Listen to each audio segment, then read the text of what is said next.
other coordinator is Victor Cruz. Kami po yung nagbibigay ng pilinan na gusto magpakasal dito sa ating parokya. At the same time po, kami po yung coordinator ng ating parokya.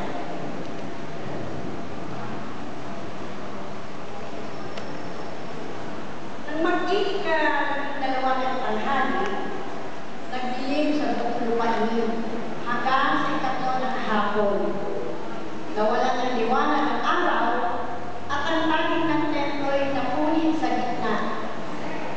Sumigaw ng malakas si Jesus, "Ama, sa mga kamay mo'y ipinagkakabili ko ang aking espiritu." Sa araw ng pagkamatay ni Jesus, parang iyon na ang katapusan ng lahat ng kanyang ginawa. Subalit, pagkatapos lamang ng namatay si Jesus, nasaksihan ng mga kawan na nanonood ang kapitan, ang lahat ang nagaganap at nangyayari. At siya'y nagpuri sa Diyos at sinabing, "Tunay niyang makulit ang tao ito. Ang nangyari ito'y nakita ng lahat at nagkakakipot at nagmamasid. Umuwi sila at binatabukan ang kanilang dibdib." Sa araw din iyon, nagsimula ang isang tuli ng bagong Exodus, ang paglalakbay ng maraming tao sa kanilang pananampalataya at pagsunod sa ipinakong Kristo. Hanggang sa mga araw na ito, marami ang nagpapasya na sumama sa paglalakbay sa pananampalataya patungo sa buhay na walang hanggan. Kasama ba tayo sa paglalakbay? Mga kapatid, batid natin napakarami ng paghihirap na ng ating Panginoon para sa nagkakabuhan. Ibinigay niya ang kanyang buhay. Subalit, nasaan ba tayo? Bakit hindi natin ito maramdaman? Bakit napakalayo natin sa Kanya? Bakit? Maraming bakit.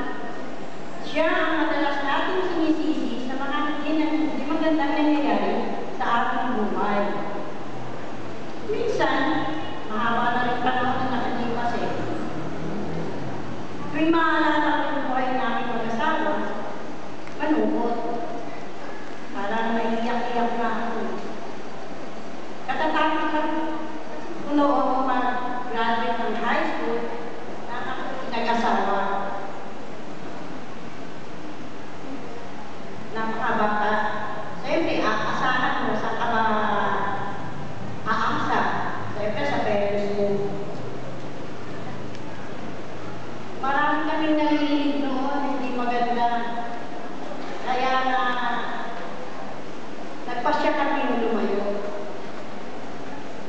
Ibig namin patunayan na ang ginawa namin ay kaya namin panindigan. At kahit wala sila sa amin, kaya namin tumayo sa aming sarili mga paa. Palibasa, meron kaming ibong pera. Kaya nakakita agad kami ng isang maliit na kwarto sa Quezon City ko. Nung una, ang saya-saya namin. Akala nga namin wala nang katapusan ng gaya. Para kami nasa paraiso. Pasyal, kain, tulog, walang sermon. Pero nung tumagal, naubos din po ang aming pera nila. Napilitan magpadala siya ng buto. Nagtinda-tinda siya ng sigarilyo sa highway. Paminsan-minsan, sumasama siya sa pagsaslay ng sapatos. Minsan naman sa construction, isang laborer, yun ang pinakamahirap na trabaho kanyang dinanas. Na tuwing hahawak siya ng pala at magbubuhat ng mga hollow blocks, para siyang susukan ng dugo. Para lamang may pamalit kami ng balang ilaw at tubig.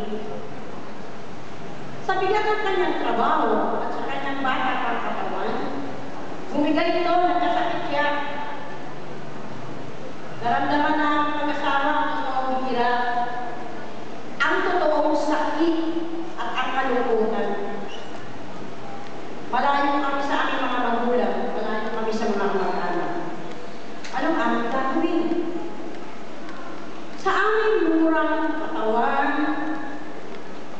ang murang kaisipan. Iyak ang aking naging sagot. Wala akong ginawa kundi umiyak. Sana ako may magagawa eh. Naging buknotin yung asawa ko. Palagi na kaming nagtatalo. Nag-aaway, nagsisigawan, at kung minsan, dumadating ang punto nagkakasakitan na. Sa mga panahon iyon, naging miserable na ang aming pagsasama. Isang bangungot, hindi na ayaw ko ng gano'n. Hindi ko na maramdaman na sinasabing masaya. Lalo pag natagdagan ito, lalo yung unang aming anak, ang panganay namin, 3 buwan pa lang, binawian na ng buhay, inuwanan ng may tapal. Mahina daw ang bata, sabi ng doktor, mahina ang resistensya. Siguro dahil mahina din ako nung pinagbubuntis ko siya. Noon, mahirap talaga matulog na pumupulo ang walang laman ng tiyan. Di po ba? Mas lalong mahirap ang magising ka na wala kang makitang pagkain sa harap ng kapagkainan. Pinakamahirap. Paano na kami masisiraan ng ulo? Para kami isinumpa, ang iniisip ko. Galit na galit ako sa Diyos ng mga panahon yun. Bakit sa dinami-dami ng tao? Bakit kami pa? Wala naman kami kasalanan nagawa. Ito ba? Marunong naman ako magdasal. Palagi naman kami nagsisimba. Ano ba gusto ng Diyos na ito? Yun ang sabi ko. Ang pumunta sa puso ko ng oras na yun, naku po, grabe. Kasi ang dati pakisip na asawa ko, ang matipulong katawan, unti-unti po yung nagbago. Tumamlay, tumayat, umitin, nawawala na ng pag-asa.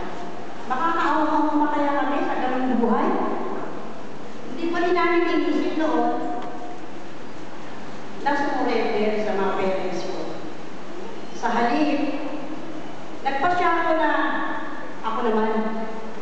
Ako na lang muna magtatrabaho. Umarap ako sa salamin, inayos mo aking sarili. Ang laking bulan. Nung ko lang namasdan ang aking sarili, hindi na pala ako ang dating maganda, ang dating sexy. Ang tanda ko ng tignan, dahil siguro sa mga miserabling buhay na naganap sa akin. Bibenti ako sa tanda ng tignan, parang ako 40, 50 siguro.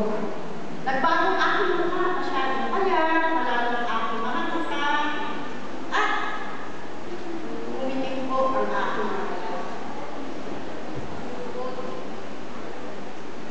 Umulugo ko ba? Ano ba ito? Matanggap kaya ako sa aklayan ko kung ganito ang itsura ko? Eh ano namang trabaho? Sino ang pwede kong lapitan? Biglang natin ko ang pwede ng aking nanay. Sabi niya, pagkatapos mo mag-high school, sasamahan kita sa pamantasan ng Maynila. Kukuha ka ng entrance test para mababa na ang tuition fee mo, anak. Alam ko mapapasa mo. Malaki ang tiwala nila sa akin na makakatapos ako ng kolehiyo eh. Subalit, hindi naman nangyari.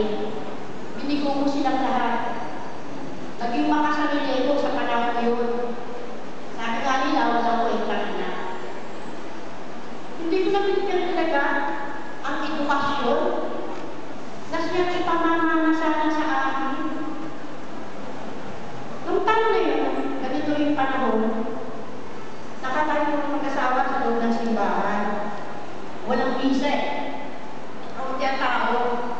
Sinamantala ko umiyak. Kinakausap ko ang Diyos, nagsasalita ako sa Kanya.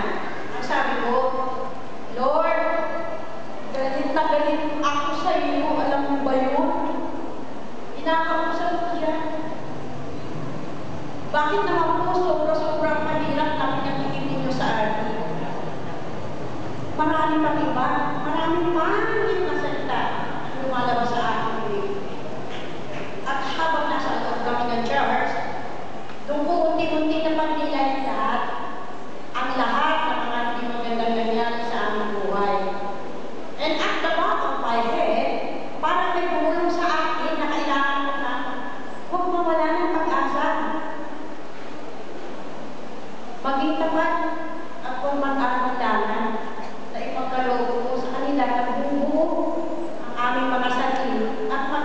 para sa Kanya.